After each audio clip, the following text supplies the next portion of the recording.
Okay, good evening. Today discuss about chapter 3, electric current. Yes, this is the very important chapter for your examination. Electric current. Took care. This is the part of electrodynamics. ಇಲ್ಲಿಂದ ಎಲೆಕ್ಟ್ರೋಡೈನಮಿಕ್ಸ್ ಪ್ರಾರಂಭ ಆಗುತ್ತೆ. ಅರ್ಥ ಆಯ್ತಾ ಹೇಳ್ತಿರೋದು? Electric dynamics ಅಂದ್ರೆ ಏನು ಅನ್ನೋದನ್ನ ಈಗ ನಾವು ನೋಡ್ತಾ ಹೋಗೋಣ.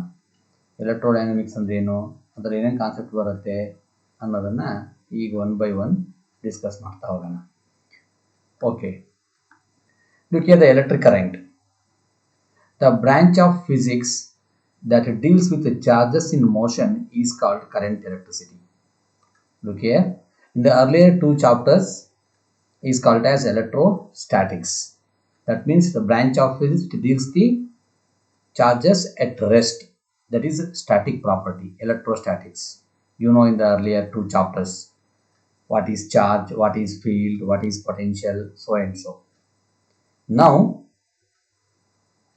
starts the next part is electrodynamics. Dynamic means cause of motion. ಹಾಗಿದ್ರೆ ಇಲ್ಲಿ ಚಾರ್ಜು ಅಲ್ಲಿ ರೆಸ್ಟಲ್ಲಿ ಇದ್ದಾಗ ಏನೆಲ್ಲ ಪ್ರಾಪರ್ಟಿಗಳು ಇರುತ್ತೆ ಅನ್ನೋದನ್ನ ನಾವು ಹಿಂದಿನ ಚಾಪ್ಟರ್ ಅಲ್ಲಿ ಡಿಸ್ಕಸ್ ಮಾಡಿದ್ದೀವಿ. ಓಕೆನಾ? ಈಗ ಚಾರ್ಜ್ ಮೂವ್ ಆದ್ರೆ ಏನೆಲ್ಲ ಪ್ರಾಪರ್ಟಿ ಆಗುತ್ತೆ ಅನ್ನೋದನ್ನ 5 ಚಾಪ್ಟರ್ ಅಲ್ಲಿ ಡಿಸ್ಕಸ್ ಮಾಡ್ತೀವಿ. One is electric current, chapter 3. The next one is moving charge and magnetism. Then magnetism and matter, electromagnetic induction, and another one is alternating current. Having 5 chapters in electrodynamics. Okay, the first one is electric current. ಎಲ್ಲರಿಗೂ ಗೊತ್ತಿರ್ತಕ್ಕಂಥದ್ದೇ current ಅಂದ್ರೆ ಏನು ಅಂತೇಳಿ ಎಲ್ಲರ ಮನೆಯಲ್ಲೂ use ಮಾಡ್ತೀವಿ, ಹೌದಾ? ಈ current ಹೆಂಗ್ ಬರುತ್ತೆ, ವೈರಲ್ಲಿ ಏನಾಗುತ್ತೆ? ಈಗ ನಮ್ಮ ಮನೇಲಿ ಸ್ವಿಚ್ ಹಾಕಿದ ತಕ್ಷಣ ಬಲ್ಬ್ ಆನ್ ಆಗುತ್ತೆ. ಹೆಂಗ್ ಬಲ್ಬ್ ಆಗುತ್ತೆ? ಫ್ಯಾನ್ ಆನ್ ಆಗುತ್ತೆ, ಮಿಕ್ಸಿ ಆನ್ ಆಗುತ್ತೆ. ಹಾಗಾದ್ರೆ ಒಳಗಡೆ ವೈರ್ ಒಳಗಡೆ ಏನೆಲ್ಲ ಆಗ್ತಿದೆ, ಹಾಗಾದ್ರೆ ಅಲ್ಲಿ ಏನು ಎನರ್ಜಿ ಹೆಂಗ್ ಟ್ರಾನ್ಸ್ಫರ್ ಆಯಿತು, ಎಲ್ಲಿಂದ ಎನರ್ಜಿ ಬರುತ್ತೆ, ಹೇಗೆ ಟ್ರಾನ್ಸ್ಫರ್ ಆಗುತ್ತೆ ಅನ್ನೋದನ್ನ ಇವತ್ತು ಈ ಚಾಪ್ಟರ್ ಮೂಲಕ ನಾವು ಇನ್ನು ಸ್ಟಡಿ ಮಾಡ್ತಾ ಹೋಗ್ತೀವಿ. Yes, electric current or current electricity. The branch of physics that deals with charges in motion is called current electricity. ಹಾಗಿದ್ರೆ ಇದು ಒಂದು ಫಿಸಿಕ್ಸ್ನ ಒಂದು ಬ್ರಾಂಚು. ಚಾರ್ಜ್ ಮೂವ್ ಅಲ್ಲ ಇದ್ರೆ ಆವಾಗ ಕರೆಂಟು, ಅದ್ರ ಬಗ್ಗೆ ಸ್ಟಡಿ ಮಾಡ್ತಕ್ಕಂಥ ಕರೆಂಟ್ ಎಲೆಕ್ಟ್ರಿಸಿಟಿ ಅಂತ ಕರಿತೀವಿ. Okay, the electric current is defined as the rate of flow of charge through any cross section of a substance. Yes, electric current means rate of flow of charge through any cross section of a substance. Yes, look here, ನಮ್ಮ ಮನೇಲಿ wire ತಗೊಳ್ತೀವಿ ಅಂತ ಅನ್ಕೊಳ್ಳೋಣ. Wire ಹೆಂಗಿರುತ್ತೆ? ಹೀಗಿರುತ್ತೆ wire ಅಲ್ವಾ? Wire ಹೀಗಿರುತ್ತೆ. This is the area of cross section ಅಂತ ಅನ್ಕೊಳ್ಳೋಣ, ಹೌದಾ? ಹಿಂಗಿರುತ್ತೆ ವೈರ್. ಎಸ್, ಇದನ್ನ ಹಿಂಗೆ ಕನೆಕ್ಟ್ ಮಾಡಿರ್ತೀವಿ, ಕರೆಕ್ಟಾ? Okay, fine. ಇದ್ರೊಳಗಡೆ ಏನಿರುತ್ತೆ ಹಾಗಿದ್ರೆ? ವೈರ್ ಒಳಗಡೆ ಏನಿದೆ? ಸಬ್ಸ್ಟೆನ್ಸ್ ಒಳಗಡೆ ಏನಿದೆ ಹಾಗಿದ್ರೆ? ಒಂದು ಕಂಡಕ್ಟರ್ ಒಳಗಡೆ ಏನಿದೆ ಹಾಗಿದ್ರೆ? Look here, it's having number of atoms because solid substance.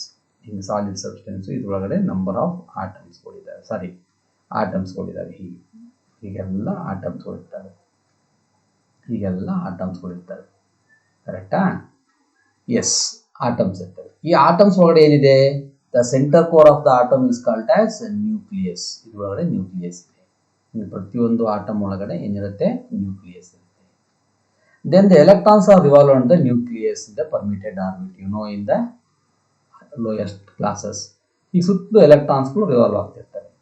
The outermost electrons is called as valence electron. Outermost electrons ನಾವೇನು ಕರಿತೀವಿ ಅಂತಂದ್ರೆ ವೇಲೆನ್ಸ್ ಎಲೆಕ್ಟ್ರಾನ್ಸ್ ಅಂತ ಕರಿತೀವಿ. In some substance, these electrons are free to or detached from the atom.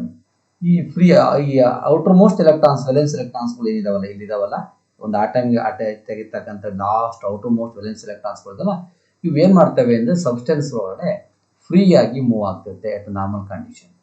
ಹೀಗೆ ಎಲೆಕ್ಟ್ರಾನ್ಸ್ಗಳು ಹೀಗಿರ್ತವೆ. ಎಲೆಕ್ಟ್ರಾನ್ಸ್ಗಳು ಹೀಗೆ ಒಳಗಡೆ dot ಮಾಡ್ತಿದ್ದೀನಲ್ಲ, ಅವೆಲ್ಲ ಎಲೆಕ್ಟ್ರಾನ್ಸ್ಗಳು, ಇವೆಲ್ಲ ಆಟಮ್ಸ್. ಹಿಂಗೆ ಎಲೆಕ್ಟ್ರಾನ್ಸ್ಗಳು ಇರ್ತವೆ. ಹೀಗೆಲ್ಲ ಎಲೆಕ್ಟ್ರಾನ್ಸ್ ಇರ್ತವೆ. ಅರ್ಥ ಆಗ್ತಿದೆಯಾ? ಹೀಗೆಲ್ಲ ಎಲೆಕ್ಟ್ರಾನ್ಸ್ ಇರುತ್ತೆ. This is the electrons. All these electrons R free from the atoms. ಇವೆಲ್ಲ ಆಟಮ್ಗಳಿಂದ ಫ್ರೀ ಆಗಿ ಇದರೊಳಗಡೆ ಓಡಾಡ್ಕೊಂಡಿರುತ್ತೆ. ಇಟ್ ಟೇಕ್ಸ್ ರ್ಯಾಂಡಮ್ ಮೋಷನ್ ಹೀಗೆ ಚಲಿಸ್ತದೆ. ಹಾಗಿದ್ರೆ ಇವು ರ್ಯಾಂಡಮ್ ಆಗಿ ಚಲಿಸ್ತಾ ಇದ್ದಾವೆ ಅಂತಂದ್ರೆ ಇನ್ನು ಕಂಡು ಬರ್ಬೇಕಾಗಿತ್ತಲ್ಲ ಅನ್ನೋ ಪ್ರಶ್ನೆ ಬರುತ್ತೆ ಅಲ್ವಾ. ನಾವೇನು ಹೇಳಿದ್ವಿ ಇಲ್ಲಿ, the rate of flow of charge ಅಂತ ಹೇಳ್ತೀವಿ. ಹಾಗೆ ಚಾರ್ಜ್, ಎಲೆಕ್ಟ್ರಾನ್ ಇಸ್ ಚಾರ್ಜ್, ಇದು ಎಲೆಕ್ಟ್ರಾನ್, ಇದು ಎಲೆಕ್ಟ್ರಾನು. ಹಾಗಾದ್ರೆ ಎಲೆಕ್ಟ್ರಾನ್ ಫ್ಲೋ ಆಗ್ತಿದೆ ಅಂತಂದ್ರೆ ಕರೆಂಟ್ ಬರಬೇಕಾಗಿತ್ತು.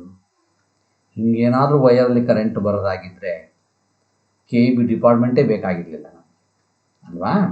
ಎಸ್, ಇದ್ರೊಳಗಡೆ ಇವು ಹಿಂಗೆ ರ್ಯಾಂಡಮ್ ಆಗಿ ಓಡ್ಕೊಂಡಿರ್ತವೆ ನಿಜ. ಹೀಗೆ ರ್ಯಾಂಡಮ್ ಆಗಿ ಓಡ್ಕೊಂಡಿದ್ದಾಗ ಇದರ ನೆಟ್ ವೆಲಾಸಿಟಿ ಏನಾಗಿರುತ್ತೆ ಅಂತಂದ್ರೆ 0 ಆಗಿರುತ್ತೆ.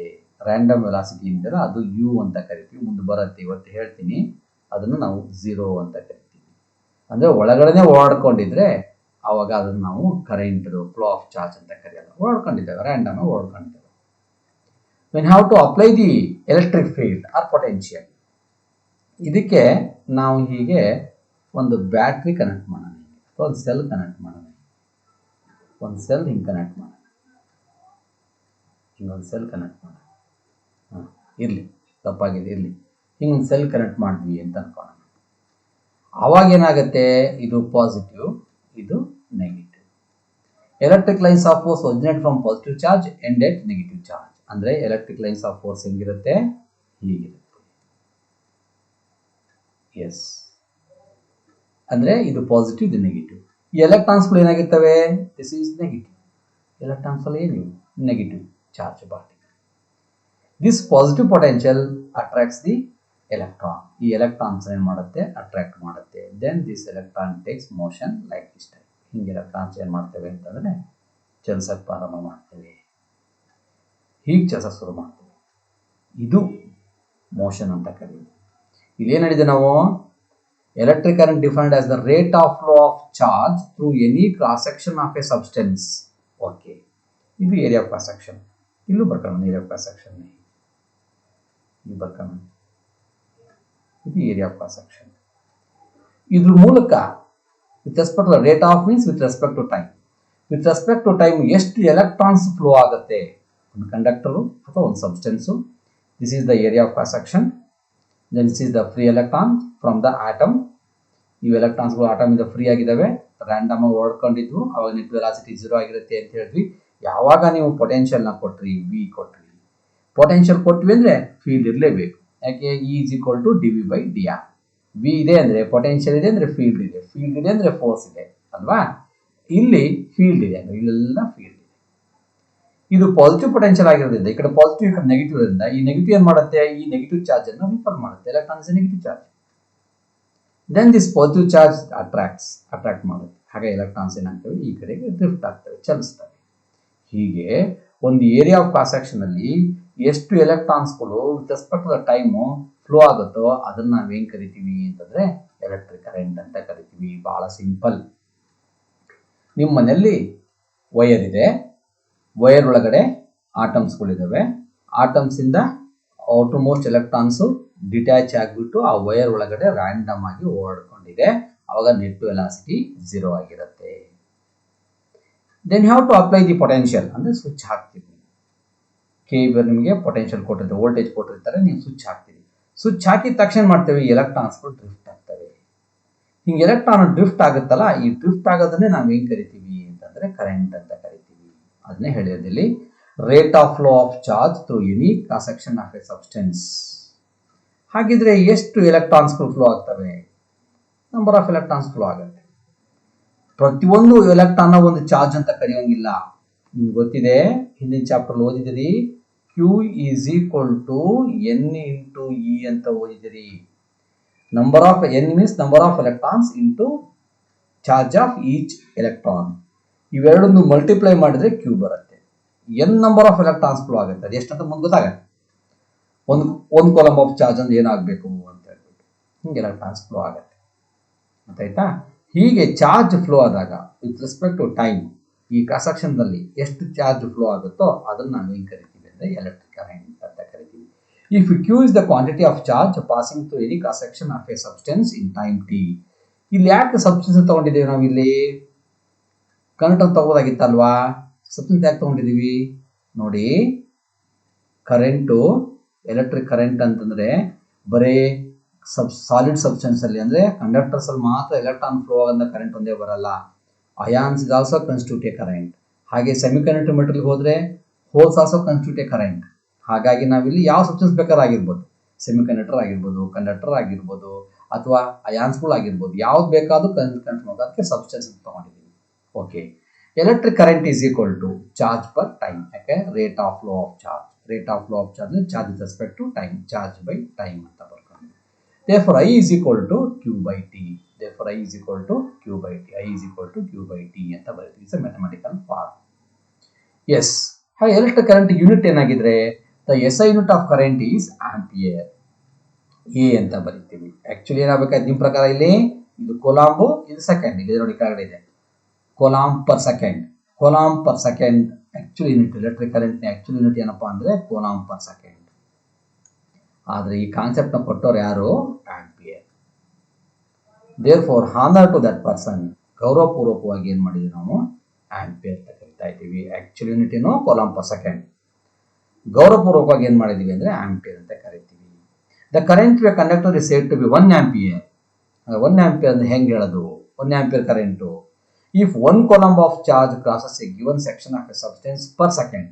1 ಸೆಕೆಂಡ್ಗೆ 1 ಕೂಲಂಬ್ ಆಫ್ ಚಾರ್ಜಸ್ ಈ ಏರಿಯಾದ ಮೂಲಕ ಪಾಸ್ ಆಗ್ತಾ ಇದ್ರೆ ಆವಾಗ ಈ ಸಬ್ಸ್ಟೆನ್ಸ್ ಅಲ್ಲಿ 1 ಆಂಪಿಯರ್ ಕರೆಂಟ್ ಫ್ಲೋ ಆಗ್ತಿದೆ ಅಂತ ಅರ್ಥ. Current through a conductor is said to be 1 ampere if 1 coulomb of charge crosses a given section of a substance per second. That is 1 ampere is equal to 1 coulomb per second. 1 coulomb per 1 second. coulomb per second ಅಂತ ಕರಿತೀವಿ. coulomb per second ಅನ್ನೇ ಗೌರವಪೂರ್ವಕವಾಗಿ ಯಾರ ಹೆಸರು ಬಳಸ್ತಾ ಇದ್ದೀವಿ ನಾವು? Ampere. Ampere ತರದ scientist ಇದನ್ನ ಕಂಡುಹಿಡಿದ್ರಿಂದ ಅವರ ಹೆಸರನ್ನ ಗೌರವಪೂರ್ವಕವಾಗಿ ನಾವು ಇದನ್ನ ತೋರಿಸ್ತಾ ಇದ್ದೀವಿ. ಎಸ್, ನಾನು ಅವಾಗ ಹೇಳಿದೆ ನಿಮ್ಗೆ ಇಲ್ಲಿ ಒಂದು ಎಲೆಕ್ಟ್ರಾನ್ ಅಂದ್ರೆ 1 ಕೂಲಂಬ್ ಆಫ್ ಚಾರ್ಜ್ ಅಲ್ಲ ಅಂತ ಹೇಳಿದೆ. Q is equal to NE. ಹಿಂದಿನ ಚಾಪ್ಟರ್ ಓದಿರಿ. ಒಂದು ಎಲೆಕ್ಟ್ರಾನ್ ಅಂದ್ರೆ 1 ಕೂಲಂಬ್ ಆಫ್ ಚಾರ್ಜ್ ಅಲ್ಲ ಮಕ್ಕಳ, ಸರಿಯಾಗಿ ನೆನ್ಪಿಟ್ಕೊಳ್ಳಿ. ಹಾಗಿದ್ರೆ 1 ಕೂಲಂಬ್ ಆಫ್ ಚಾರ್ಜ್ ಅಷ್ಟು ಇಲ್ಲಿ ಚಾರ್ಜ್ ಫ್ಲೋ ಆಗಬೇಕು ಅಂತ ಆದ್ರೆ, 1 ಕೂಲಂಬ್ ಅಷ್ಟು ಚಾರ್ಜ್ ಫ್ಲೋ ಆಗಬೇಕು ಅಂತಂದ್ರೆ ಎಷ್ಟು ಎಲೆಕ್ಟ್ರಾನ್ಸ್ ಫ್ಲೋ ಆಗಬೇಕು? ಬನ್ನಿ, ಇಲ್ಲೇ ಇದರ expression Q is equal to N into E. N is equal to Q by E ಆಗಬೇಕಾಗುತ್ತೆ. N is equal to Q by E. Q is equal to ಎಷ್ಟು? 1 coulomb divide by E ಎಂದೆಷ್ಟು? 1.6 into 10 raised to minus 19. ಕರೆಕ್ಟಾ? ಇಲ್ಲಿ ಮಾಡಿ ನೋಡಿ. Since the charge of an electron is 1.7 raised to minus 19 coulomb, when a current of 1 ampere flows through a conductor is, ಇದನ್ನು divide ಮಾಡಿದ್ರೆ 6.25 into 10 raised to 18 electrons ಬರುತ್ತೆ.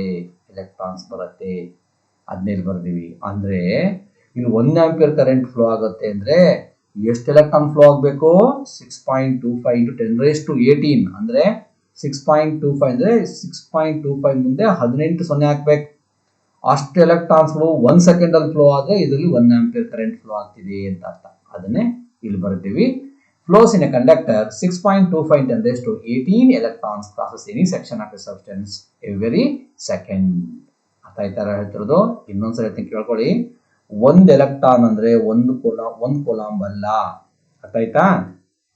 1 coulomb of charge ಅಂತ ಹೇಳಬೇಕು ಅಂತಂದ್ರೆ 6.25 10 raised to 18 ಎಲೆಕ್ಟ್ರಾನ್ಸ್ ಇದ್ರ ಮೂಲಕ flow ಆಗಬೇಕು. ಅಷ್ಟು ಎಲೆಕ್ಟ್ರಾನ್ಸ್ ಫ್ಲೋ ಆದ್ರೆ ಅವಾಗ 1 ಕೂಲಂಬ್ ಆಫ್ ಚಾರ್ಜ್. ಅದು 1 ಸೆಕೆಂಡ್ ಅಲ್ಲಿ ಆದ್ರೆ ಅದನ್ನ 1 ಆಂಪಿಯರ್ ಅಂತ ಕರಿತೀವಿ. Okay, fine. Let's come to the next one is the direction of current. ಈಗ ಡೈರೆಕ್ಷನ್ ಆಫ್ ಕರೆಂಟ್ ಬರೋಣ. ನಾರ್ಮಲ್ ಆಗಿ ಏನ್ ಮಾಡ್ತೀವಿ ನಾವು? ಪಾಸಿಟಿವ್ ಟು ನೆಗೆಟಿವ್ ತೋರಿಸ್ತೀವಿ. ಹೆಂಗ್ ಕರೆಂಟ್ ಫ್ಲೋ ಆಗುತ್ತೆ ಅಂದ್ರೆ ಇಲ್ಲಿ ಪಾಸಿಟಿವ್ ಆಗಿ ಬರೋದು, ಹೀಗೂ ಕರೆಂಟ್ ಹಿಂಗ್ ಬರುತ್ತೆ ಅಂತ ಬರೀತೀವಿ.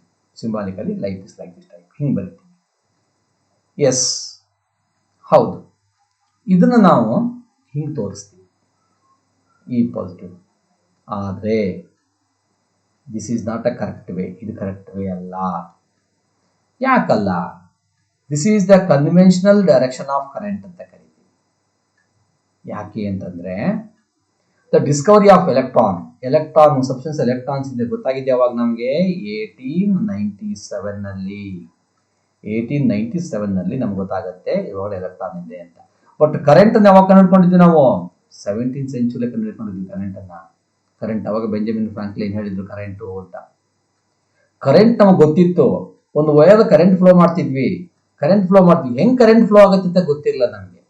ಅದಕ್ಕೆ ಏನ್ ಮಾಡಿದ್ವಿ ನಾವು, ಅವಾಗ ಏನ್ ಮಾಡಿದ್ವಿ 17th ಸೆಂಚುರಿ ಏನ್ ಮಾಡಿದ್ವಿ ಅಂದ್ರೆ ಪಾಸಿಟಿವ್ ಟು ನೆಗೆಟಿವ್ ಏನ್ ಕನೆಕ್ಟ್ ಮಾಡ್ತೀವಿ ಬ್ಯಾಟ್ರಿಗೆ, ಕರೆಂಟ್ ಹಿಂಗೆ ಫ್ಲೋ ಆಗುತ್ತೆ ಅಂತ ಅನ್ಕೊಂಡ್ವಿ.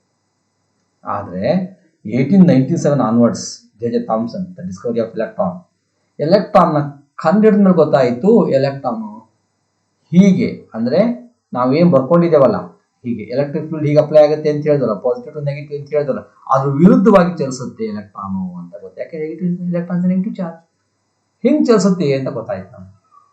ಅವಾಗ ಏನ್ ಮಾಡೋಕಾಯ್ತು ನಾವು 1897 onwards have to change direction of current. ಅವಾಗ ಹಿಂಗ್ ಬರೆಯಂಗಿಲ್ಲ, ಅವಾಗ ಹಿಂಗ್ ಬರಿಬೇಕಾಗ್ತಿತ್ತು.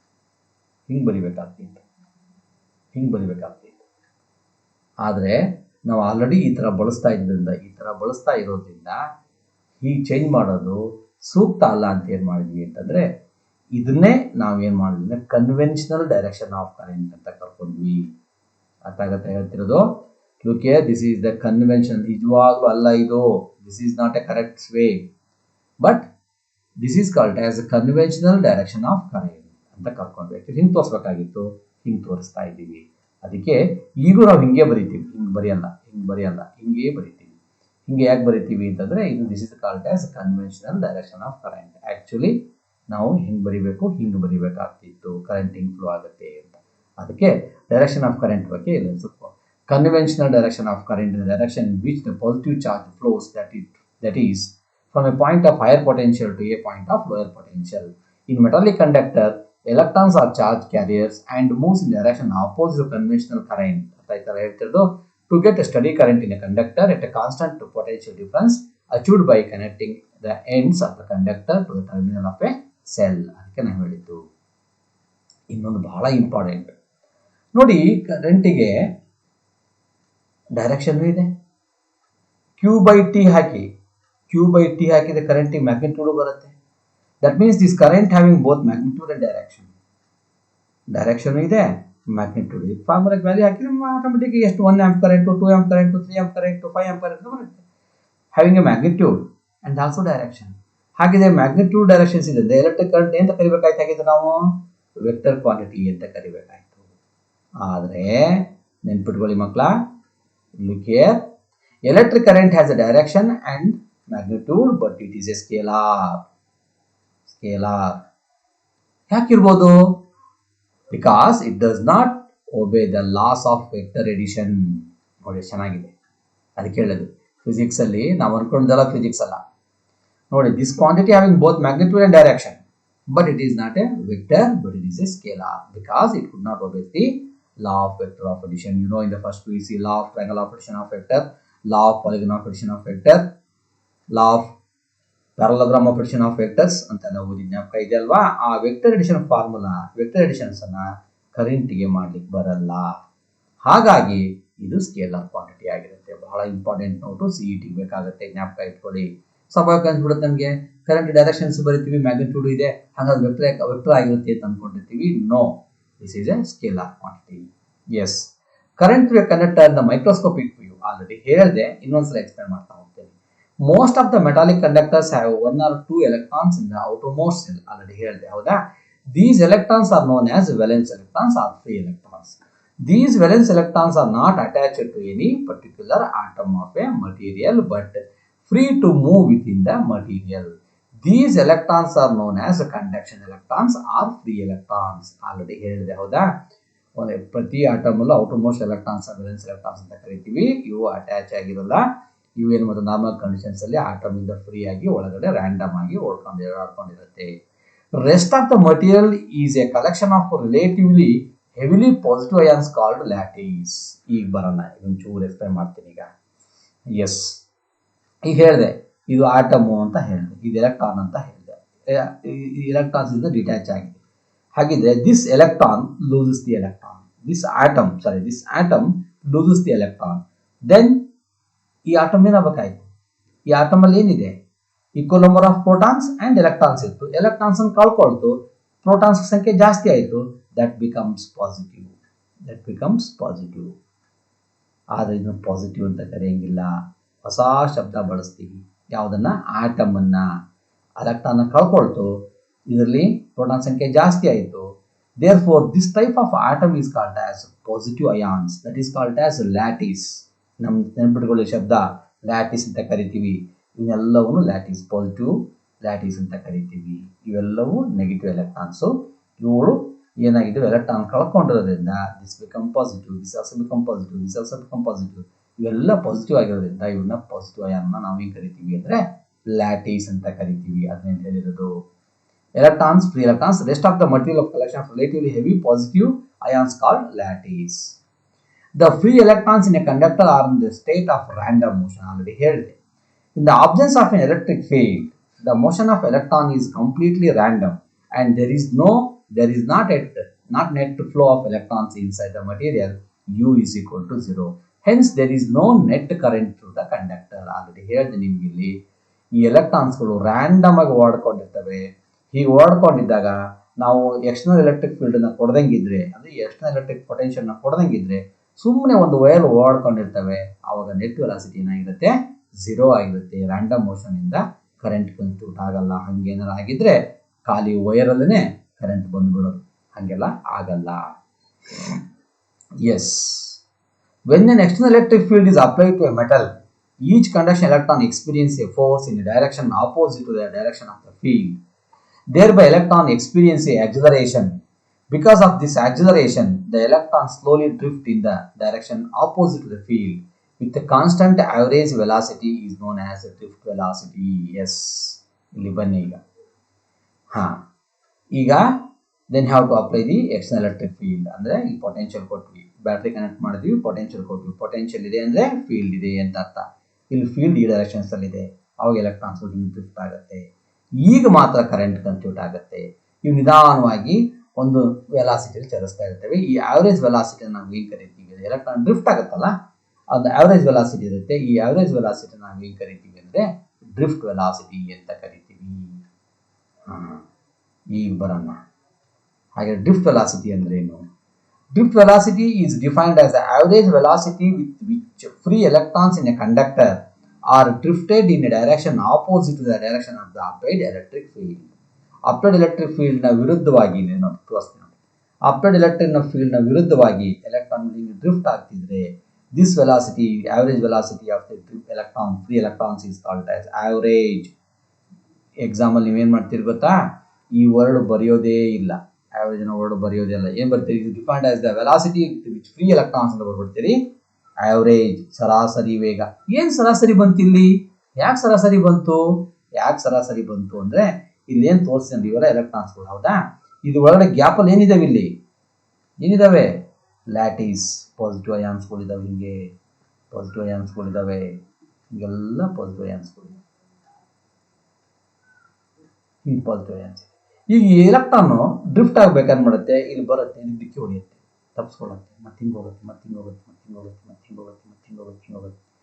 In every collision its speed or velocity changes. Therefore, I have to take average velocity.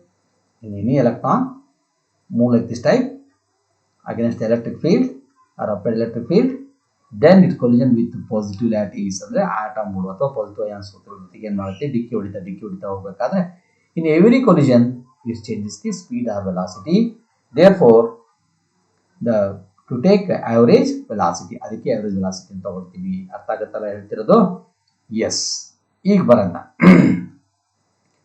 The expression for a drift velocity of free electrons in a conductor is the force experienced by electron in the electric field is F is equal to minus E into E ಅಂತ ಬರ್ತೀನಿ. ಎಲ್ಲಿಂದ ಬಂತು expression ಅಂತ ಯೋಚನೆ ಮಾಡ್ತೀವಿ ಅಲ್ವಾ? Yes, you know in the first chapter E is equal to F by Q, electric intensity, electric field. F is equal to Q into E, ಕರೆಕ್ಟಾ? ಇಲ್ಲಿ ಚಾರ್ಜ್ ಅಂದ್ರೆ ಯಾವುದು? ಎಲೆಕ್ಟ್ರಾನ್ ತಾನೆ. ಅದಕ್ಕೆ ಏನು ಮಾಡಿದ್ದೀವಿ? ಎಲೆಕ್ಟ್ರಾನ್ಗೆ ಯಾವ ಚಾರ್ಜ್ ಇರುತ್ತೆ? ನೆಗೆಟಿವ್ ಚಾರ್ಜ್ ಇರುತ್ತೆ.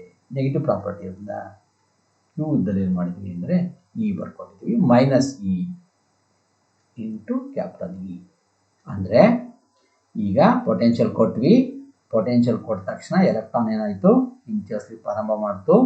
ಯಾಕೆ ಅಂದರೆ ಫೀಲ್ಡ್ ಹಿಂಗಿದೆ, ಎಲ್ಲಿ ಫೀಲ್ಡ್ ಇದೆಯೋ ಅಲ್ಲಿ ಫೋರ್ಸ್ ಇರುತ್ತೆ, ಹಾಗಾಗಿ ಇದು ಹಿಂಗೆ ಡ್ರಿಫ್ಟ್ ಆಗುತ್ತೆ. ಆ ಫೋರ್ಸ್ ಎಕ್ಸ್ಪೀರಿಯನ್ಸ್ ಆಗುತ್ತಲ್ಲ, ಎಷ್ಟು ಫೋರ್ಸ್ ಎಕ್ಸ್ಪೀರಿಯನ್ಸ್ ಆಗುತ್ತೆ ಅಂತಂದರೆ F is equal to minus E into E ಆಗಿರುತ್ತೆ. The acceleration produce in the direct electron is equal to A is equal to F by M is equal to minus E divide by M.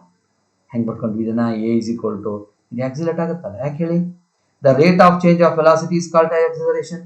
ಪ್ರತಿ collisions ಅನ್ನು ತನ್ನ velocity change ಮಾಡ್ಕೊಳ್ತಾ ಇರೋದು ಏನಾಗುತ್ತೆ? Rate of change of velocity, you know in the first PUC, that is called as acceleration. This electron is accelerated.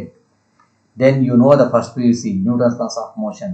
F is equal to m into a. F is equal to m into a. Newton's law. A is equal to F by m. ಅದನ್ನೇ ಬರ್ಕೊಂಡಿರೋದು. ಈ F ಇದ್ದಲ್ಲಿ ಏನು ಮಾಡಿದ್ವಿ? ಈ minus E ನ substitute ಮಾಡಿದ್ವಿ. therefore a is equal to minus e divided by m. This is the acceleration of the free electrons in the material. ಅಂದ್ರೆ accelerate ಆಗುತ್ತೆ, ಎಲೆಕ್ಟ್ರಾನ್ಸ್ ಆಕ್ಸಲೇಟ್ ಆಗ್ತಿದೆಯಲ್ಲ ಅದನ್ನ ಎಕ್ಸ್ಪ್ರೆಷನ್ಸ್ ಇದು ಹೇಳುತ್ತೆ. ನೆಕ್ಸ್ಟ್ ಒಂದು ಟರ್ಮ್ ಬರೋಣ ಈಗ. The electron accelerates for an average time interval tau. Average time interval. Electron accelerates for an average time interval tau. ನೋಡಿ, ಟಿ ಬದಲು ಟೌ ಅಂತ ತಗೊಂಡ್ವಿ. ಅಲ್ಲಿ ಟಿ ಯೂಸ್ ಮಾಡಿದ್ರೆ ಟೌ ಅಂತ ಬರ್ಕೊಂಡಿದ್ವಿ. That is the time for which an electron accelerates before it undergoes a collision with a positive ion in the lattice. It is referred to as relaxation time or mean free time. Yes. Suppose this electron starts the drifting from this position to this position because of your top potential. ಹಿಂಗೆ electron drift ಆಗ್ತಿದೆ ಅಂತಂದ್ರೆ ಏನು ಮಾಡ್ತಾ ಹೋಗುತ್ತೆ? ಇದು collision ಆಗುತ್ತೆ, ಇದು collision ಆಗುತ್ತೆ, ಕೊಲಿಜನ್ ಆಗುತ್ತೆ, ಕೊಲಿಜನ್ ಆಗುತ್ತೆ, ಕೊಲಿಜನ್ ಆಗ್ತಾ ಆಗ್ತಾ ಡ್ರಿಫ್ಟ್ ಆಗುತ್ತೆ. ಅರ್ಥ ಆಗ್ತಿದೆ ಹೇಳ್ತಿರೋದು? Yes, the time for which an electron accelerates before it undergoes a collision with a positive ion in the lattice. This is called as positive ion. ಏನು ಕೊಲಿಜನ್ ಆಗ್ತಾ ಹೋಗುತ್ತೆ? ಟೈಮ್ ತಗೊಳುತ್ತಲ್ಲ. ಕೊಲಿಜನ್ ಆಗುತ್ತೆ, ಹಿಂಗೆ ಹೋಗುತ್ತೆ, ಹಿಂಗೆ ಹೋಗುತ್ತೆ, ಹಿಂಗೆ ಹೋಗುತ್ತೆ, ಹಿಂಗೆ ಹೋಗೋ ಟೈಮ್ ತಗೊಳುತ್ತಲ್ಲ. ದಿಸ್ ಈಸ್ ಕಾಲ್ಡ್ ಆಸ್, ಇದರಿಂದ ಒಂದು ಟೈಮ್ ಬರುತ್ತೆ, ಇಲ್ಲಿಗೊಂದು ಟೈಮ್ ಬರುತ್ತೆ, ಇಲ್ಲಿಗೊಂದು ಟೈಮ್ ಬರುತ್ತೆ, ಇಲ್ಲಿಗೊಂದು ಟೈಮ್ ಬರುತ್ತೆ, ಹಿಂಗೊಂದು ಟೈಮ್ ಬರುತ್ತೆ, ಹಿಂಗೊಂದು ಟೈಮ್ ಬರುತ್ತೆ, ಹಿಂಗೊಂದು ಟೈಮ್ ಬರುತ್ತೆ. This is called as relaxation time or mean free time. It is referred to as the relaxation time or mean free time ಅಂತ ಕರಿತೀವಿ. ಅಂದರೆ ಏನು ಆಕ್ಸಿಲೇಟ್ ಆಗ್ಬೇಕಾದ್ರೆ ಡಿಕ್ಕಿ ಹೋಗ್ತಿರ್ಬೇಕಾದ್ರೆ ಟೈಮ್ ಚೇಂಜ್ ಆಗ್ತಾ ಹೋಗುತ್ತಲ್ಲ, ಅದನ್ನ ಮೀನ್ ತಗೋಬೇಕು, ಅದನ್ನ ಮೀನ್ ಫ್ರೀ ಟೈಮ್ ಅಂತ ಕರಿತೀವಿ ಅಥವಾ ರಿಲ್ಯಾಕ್ಸೇಷನ್ ಟೈಮ್ ಅಂತ ಕರಿತೀವಿ. The average velocity v is equal to a into tau ಅಂತ ಬರ್ಕೊಂಡ್ರೆ ಆವರೇಜ್ ವೆಲಾಸಿಟಿ. ಹಾಗಾದ್ರೆ ಎಲೆಕ್ಟ್ರಾನು ಡ್ರಿಫ್ಟ್ ಆಗ್ತಿತ್ತಲ್ಲ, ಇಲ್ಲಿಂದ ಡ್ರಿಫ್ಟ್ ಆಗ್ತಿದೆಯಲ್ಲ, ಇಲ್ಲಿಂದ ಇಲ್ಲಿಗೆ ಹೋಗ್ಬೇಕು ಅಂದ್ರೆ ಹಾಗಾದ್ರೆ ಆವರೇಜ್ ವೆಲಾಸಿಟಿ ಎಷ್ಟಿದೆ ಅಂತಂದ್ರೆ a into tau. ಹೆಂಗೆ ಬರ್ಕೊಂಡೆ ಇದನ್ನ? ಹೆಂಗೆ ಬರ್ಕೊಂಡೆ? ಮತ್ತೆ first PUC, acceleration is equal to rate of change of velocity v divided by t. ಹಾಗಿದ್ರೆ v is equal to ಏನಾಗುತ್ತೆ? a into t ಆಗುತ್ತೆ. ಅರ್ಥಾಗತ್ತಲ್ಲ ಹೇಳ್ತದೆ? acceleration is equal to ಏನಾಗುತ್ತೆ? v by t, v is equal to a into t. ಹಾಗಿದ್ರೆ average velocity v is equal to, ಇದು symbolically a ಬರ್ಕೊಂಡ್ರೆ, average velocity is equal to acceleration into time. acceleration into time, ಅದ್ರ time ಅನ್ನ tau ಅಂತ ತಗೊಳ್ತೀವಿ. acceleration into time, that is equal to minus e divided by m into t. a ಮಾಡ್ಕೊಂಡಿದ್ದೇವೆ expression, minus e divided by m, ಅದು substitute ಮಾಡ್ಕೊಂಡೆ. this is the average velocity. Now let us come to drift velocity. ಈಗ ಬರೋಣ drift velocity ಅಂದ್ರೆ ಏನು ಅಂತ. Look here. drift velocity is equal to u means initial velocity, random ಆಗಿ move ಆಗುತ್ತೆ ಅಂತ ಹೇಳಿದ್ವಲ್ಲ, ಇಲ್ಲಿ ಹೇಳಿದೆ ನೋಡಿ first. The random velocity u is equal to 0 without external electric field. ಅಂದರೆ ನೀನು ಪೊಟೆನ್ಷಿಯಲ್ ಕೊಡೋಕ್ಕಿಂತ ಮೊದಲು, ಈ ಪೊಟೆನ್ಷಿಯಲ್ ಕೊಡೋಕ್ಕಿಂತ ಮೊದಲು ಇದು ಎಲೆಕ್ಟ್ರಾನ್ಸ್ ರ್ಯಾಂಡಮ್ ಆಗಿ ಮೂವ್ ಆಗುತ್ತೆ ಅಂತ ಹೇಳಿದ್ರೆ ಅದು ವೆಲಾಸಿಟಿ ಏನಾಗಿರುತ್ತೆ ಅಂತ ಹೇಳಿದ್ವಿ? ನೆಟ್ ವೆಲಾಸಿಟಿ 0 ಅಂತ ಹೇಳಿ ಯುಗೆ 0 ಬರ್ಕೊಂಡಿದ್ದೀವಿ. ವಿ ಅಂದರೆ ಆವರೇಜ್ ವೆಲಾಸಿಟಿ. ಇದು when have to apply the external electric field or potential. Therefore Vd is equal to u plus Va, u plus minus e tau divided by m into tau ಅಂತ ಬರ್ಕೊಂಡ್ವಿ. Add ಮಾಡಿದ್ರೆ Vd is equal to minus e divided by m into tau. This is the expression for drift velocity. The negative sign shows that the direction of drift velocity is opposite to that of the electric field. Note that the drift velocity is directly proportional to the applied electric field. Yes electric field ಹಿಂಗಿದೆ, drift velocity ಹೀಗೆ ಬರುತ್ತೆ, V D ನೋಡಿ, V D ಹಿಂಗಿದೆ, electric field ಹೀಗಿದೆ. Therefore negative sign shows that the electron drift against the electric field, that is Vd is equal to minus E divided by m into tau ಅಂತ ಬರೀತೀವಿ.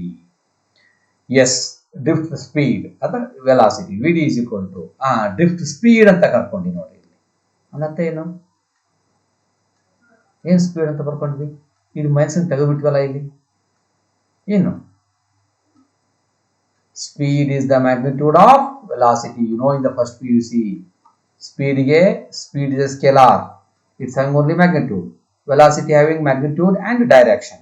ಅದಕ್ಕೆ ನೀವು ಬರೀ magnitude ಅನ್ನು ಹೇಳೋದಾದ್ರೆ V ನ magnitude ಮಾತ್ರ ಹೇಳಬೇಕು ಅಂದ್ರೆ mod of Vd is equal to E divided by m into tau ಅಂತ ಹೇಳಬೇಕು. ಅದನ್ನೇ ನಾವೇ ಬರ್ಕೊಳ್ತೀವಿ. ಇದನ್ನ ಮ್ಯಾಗ್ನಿಟ್ಯೂಡ್ ಆಫ್ ವೆಲಾಸಿಟಿ ನಾವೇನು ಕರಿತೀವಿ ಅಂದ್ರೆ ಸ್ಪೀಡ್ ಅಂತ ಕರಿತೀವಿ. ಫಸ್ಟ್ ಪೀಸ್ ಅಲ್ಲಿ ಓದಿದ್ದೀವಿ. ಅದಕ್ಕೆ drift speed is equal to Vd is equal to E divide by m into tau. ಅಂದ್ರೆ ಆವಾಗ ನೀವು ಡೈರೆಕ್ಷನ್ ಹೇಳೋ ಅವಶ್ಯಕತೆ ಇಲ್ಲ. ಹಾಗೆ ಎಷ್ಟು ಡ್ರಿಫ್ಟ್ ಆಗಿದೆ ಅಂತ ಹೇಳಬೇಕು ಅಂತಂದ್ರೆ ಡ್ರಿಫ್ಟ್ ವೆಲಾಸಿಟಿ ಡ್ರಿಫ್ಟ್ ಸ್ಪೀಡ್ ಎಷ್ಟು ಅಂತ ಹೇಳಬೇಕು ಅಂತಂದ್ರೆ just have take only the magnitude, where E is the charge of the electron, m is the mass of the electron and E is the electric field. This is the expression for drift velocity. Yes. Look here, ಇನ್ನೊಂದ್ಸಲ ಕೇಳಿ. ಒಳಗಡೆ free electrons ಗಳಿದಾವೆ. You have to apply the electric potential. Then this electron drifted against the electric field. The average velocity of the free electrons drift against the electric field is called as drift velocity. Then the electron is drifted in this direction. Then the force is experienced. That force is F is equal to minus E into E minus E. Then when you have to apply the force, the electron also having its own mass, then automatically it accelerates.